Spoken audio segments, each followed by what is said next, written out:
দীর্ঘ প্রতীক্ষার পর ঢাকা গোপালগঞ্জ রুটে সরাসরি ট্রেন চালু হচ্ছে আজ। এতে উচ্ছ্বসিত গোপালগঞ্জবাসী।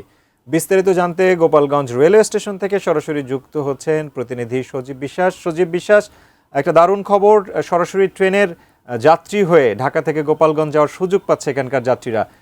সেখানে কি হচ্ছে এই মুহূর্তে, কি তথ্য আছে আপনার কাছে জানাবেন।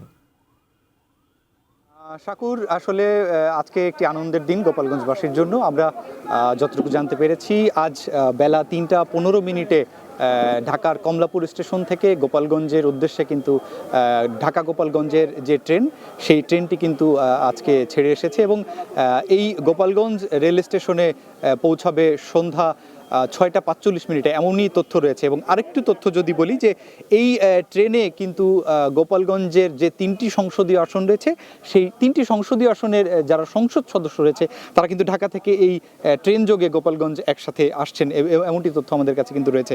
এবং প্রাথমিক তথ্য আমরা গোপালগঞ্জ রেল স্টেশন থেকে যতটুকুন পেয়েছি, যে সপ্তাহে ৬ দিন রেল চলাচল করবে এবং শুধু শনিবারে ট্রেন বন্ধ থাকবে। এবং আরেকটু যদি বলি, যে ৬০০ আসন নিয়ে কিন্তু এই ট্রেনটি যাতায়াত করবে এবং প্রাথমিকভাবে আমরা জানতে পেরেছি যে গোপালগঞ্জের ৯টি স্টেশনে কিন্তু এই ট্রেনটি থামবে।